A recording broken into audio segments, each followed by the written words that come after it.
அரசு மருத்துவமனையில் வேலை வாங்கி தருவதாக கூறி 20 லட்சம் ரூபாய் மோசடி செய்யப்பட்டுள்ளது.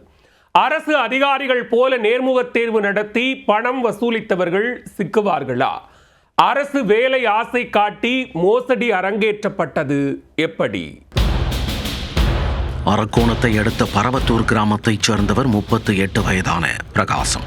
இவரிடம் கடந்த 2021ஆம் ஆண்டு அரசு மருத்துவமனையில் வேலை வாங்கித் தருவதாக கூறி இளைஞர் ஒருவர் ஆசை காட்டியுள்ளார். அரசு வேலை என்றதும் அலர்ட்டான பிரகாசம் துருவி விசாரிக்க திருவண்ணாமலை மாவட்டத்தைச் சேர்ந்த சரத் என்பவரை சந்தித்து பேசுமாறு கூறியிருக்கிறார். அதன் பேரில் பிரகாசம் சரத்தை நேரில் சந்தித்து பேசியவன் வேலைக்காக சுமார் 7 லட்சம் ரூபாய் வரை கொடுத்ததாக தெரிகிறது. முதலில் 4 லட்சம் ரூபாய் மட்டுமே கொடுத்திருக்கிறார் பிரகாசம். அதன்பின் அரசு வேலைக்கான போலி நேர்முக தேர்வு, போலி பணி நியமன ஆணை, போலி அடையாள அட்டை என ஏகப்பட்ட ஃப்ராடு வேலைகளை பார்த்து மீதி 3 லட்சம் ரூபாயை சரத் கறந்ததாக கூறப்படுகிறது. பணம் கைக்கு வந்ததும் அவர் தலைமறைவாகிவிட்டதாக சொல்லப்படுகிறது. அதன்பின் விசாரித்து பார்த்தபோது திடுக்கிடும் தகவல்கள் தெரிய வந்து அதிர்ச்சி அடைந்துள்ளார் பிரகாசம். இதேபோல் அரக்கோணம் சுற்றுவட்டார பகுதியைச் சேர்ந்த பழனி மற்றும் ஹேமா ஆகியோரிடம் இருந்து சுமார் 14 லட்சம் ரூபாய் வரை சரத் ஏமாற்றி வாங்கியிருப்பதாக கூறப்படுகிறது. இவர்கள் மட்டுமல்லாமல் பலரும் அரசு வேலை கிடைக்க வேண்டும் என்ற எண்ணத்தில் பணத்தை கட்டி ஏமாந்ததாக கூறப்படுகிறது.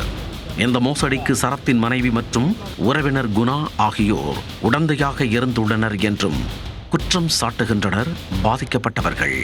எங்களுக்கு போலீஸ் வெரிஃபிகேஷன் வேறு எடுக்க சொன்னாங்க. இதில் நாங்கள் போலீஸ் வெரிஃபிகேஷன் வேறு எடுத்துகிறோம். அதுக்கப்புறமேக்கா எடுத்துகிட்டு பிறகு உங்களுக்கு ஓகே ஆயிடுச்சு வேலை அப்படின்னு சொல்லிட்டு இன்னும் 2 லட்சம் கொடுத்தீங்கன்னாக்கா ஆர்டர் காப்பி கொடுத்தோம். ஆர்டர் காப்பி ஐடி கார்டும் போட்டு கொடுத்தாங்க. அதுக்கப்புறமேக்கா நாங்கள் இன்றைக்கி நாளைக்குன்னு சொல்லிட்டு இருந்தாங்க. இந்த மாதம் அடுத்த மாதம் சொல்லியிருந்தாங்க. அது திருத்தணி ஹாஸ்பிட்டல் கூட்டின்னு போய்ட்டு எங்களை நிற்க வச்சு வெளியே நிற்க வச்சு அவங்க வரைக்கும் உள்ளே போய்ட்டு வந்துடுவாங்க.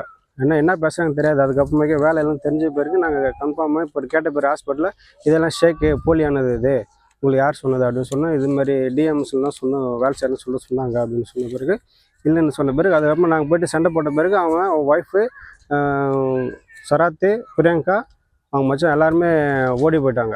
கடந்த சில மாதங்களாக சரத்தின் செல்போன் எண் ஸ்விட்ச் ஆஃப் செய்து வைக்கப்பட்டிருந்த நிலையில் தற்போது மீண்டும் செயல்பாட்டில் உள்ளதாகவும் செல்போன் மூலம் தொடர்பு கொள்ளும் போது கர்நாடக மொழியில் பதில் கிடைப்பதால் அவர்கள் பெங்களூருவில் பதுங்கியிருக்க வாய்ப்பு உள்ளதாகவும் கூறப்படுகிறது. ஆஃபீஸ் ஸ்டாஃப்க்கு தான் கொடுத்தாங்க. திருவள்ளூர் ஜிஹெச்ல வேகன்சி இருக்குது அப்படின்னு சொல்லிட்டு ஆக்சுவலி திருவள்ளூர் ஜிஹெச்ல என்னை வந்து வெயிட் பண்ணவும் வச்சாங்க. அதுக்கான ப்ரூஃப் எல்லாமே சிசிடிவி ஃபுட்டேஜில் கண்டிப்பாக எல்லாமே ரெக்கார்ட் ஆகிருக்கும்.